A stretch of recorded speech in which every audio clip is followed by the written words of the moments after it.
because socialism in middle America is an obscene word. I mean, you may be able to say socialism on the campus at Boston University where AOC apparently learnt economics. I mean, I like teasing my colleagues at Boston University. It's like, she's one of yours? Really? So you can say, oh, I am a socialist, and everybody goes, oh, that is so woke, have another latte. But if you go anywhere inland and say the word socialism, they're like, did you just say socialism? So the fact that they're having to endorse all this stuff, I mean, it's just insane. The longest suicide note in history up until this point was the Labour Party manifesto of '83. They have come up with a longer suicide note. It's the Green New Deal. So yeah, great. Carry on. Good luck. Good luck with this in 2020. Let's tease out something that's very important here. You and I both, we have children. I'm one step ahead of you. I've got grandchildren as well.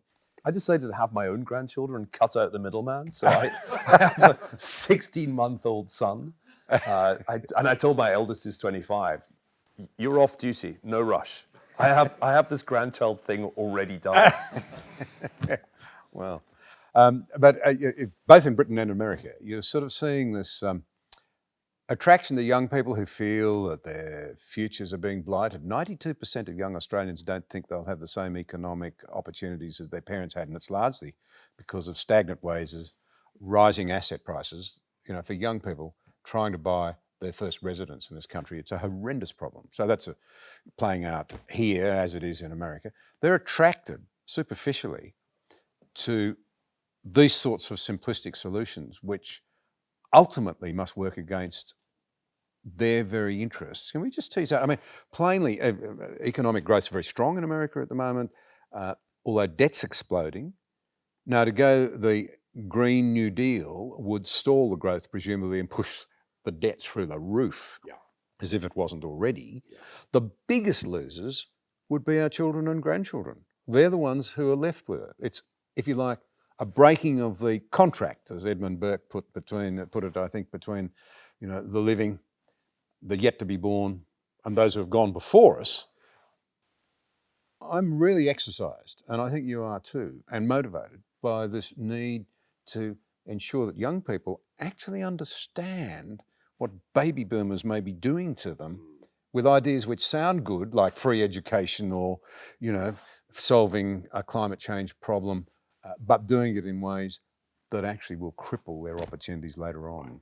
What do we do about it? How do we... So those young Australians are right that they will be worse off than their parents if those policies are pursued. It's kind of guaranteed.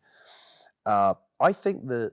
The young, they're idealistic. It looks grim, but how do we get over to them that many of the solutions that are being put up are simply going to make it grimmer? The challenge here is that, firstly, we don't really teach young people about socialism. So if you actually knew anything about the history of socialism, which has been tried in many different countries in many different ways and has always failed, then it would be unlikely to think it would be a good idea. There's a lot of confusion around what this word socialism means, and it turns out when you actually quiz people that they're really just talking about Sweden and the welfare state. And what they really mean is we'd quite like to have more redistributive progressive taxation. And my response to, or we'd like to have a different system of single-payer healthcare. And my response to that is, well, that's not actually socialism, because those policies were devised by Christian Democrats as well as Social Democrats after World War II to prevent socialism from happening. So if that's what you were in favor of, then don't call it socialism, because that's a category error, because socialism is about the state controlling the means of production, and that state control designed to prevent free enterprise has been a disastrous failure wherever it's been tried, because it is a recipe for corruption and economic failure. And if you don't believe me, Venezuela is kind of that way. So please, can we try to just have a little bit of conceptual clarity here? Point two, young people have not been well educated about fiscal policy and its distributional implications.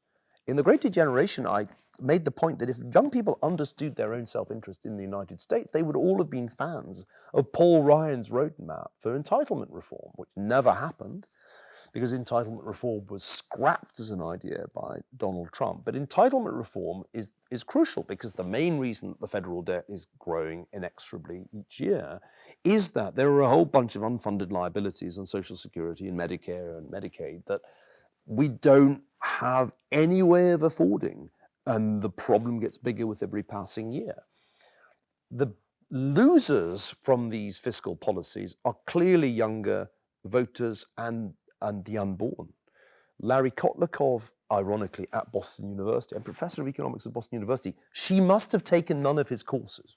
That's the only explanation, because Larry Kotlakov has argued for years that there's this massive generational imbalance, and that what current policy does is to transfer resources from the young and the unborn to baby boomers and seniors in massive generational inequity that, as you rightly say, John, violates Burke's contract between the generations. They all ought to be right-wing. They should be campaigning for entitlement reform. They should be campaigning for the kind of policies that would bring the debt under control. So there is what used to be called false consciousness at work here. Ironically, many young voters are lured into siding with the very interest groups that have their interests least at heart, e.g. public sector unions.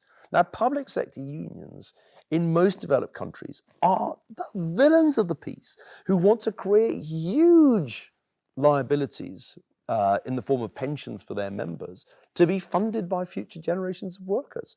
But young people will be, for some reason, duped into aligning themselves with those very interests that have their interests least at heart. So we've had a double failure of education. And I'm an education person. I've been a professor most of my career trying to teach young people. I've totally failed, total and abject failure. I failed to communicate to more than must be a handful of people that socialism doesn't work and communism is a total disaster. I mean, it's just the extreme form. And I've failed to communicate to more than a very small number of people that the way that public finance works is deeply against the interests of young people. And so I've kind of concluded that teaching doesn't work. There's more than a handful of young people here tonight. Are you convinced by what he's saying? I live in hope. But it's not because you took my classes if you've come round to this vantage point. So we have a problem, and it's probably not that surprising because let's face it, I'm rather an unusual figure in the academic world. Most universities are not teaching people what socialism is really like, and most universities are not teaching people to think about public finance in a rational way, because most universities are staffed by liberals, progressives, and socialists, and there are no conservatives left, pretty much. So we can't be surprised if the young are wandering around with stars in their eyes about redistributive policies and cancelling student loans and free this and free that. I mean, we educated them to think that way. Thank you for watching this episode. We appreciate your support. If you value vital conversations like this one, be sure to subscribe to the channel there and also click the notification bell to stay up to date with new releases.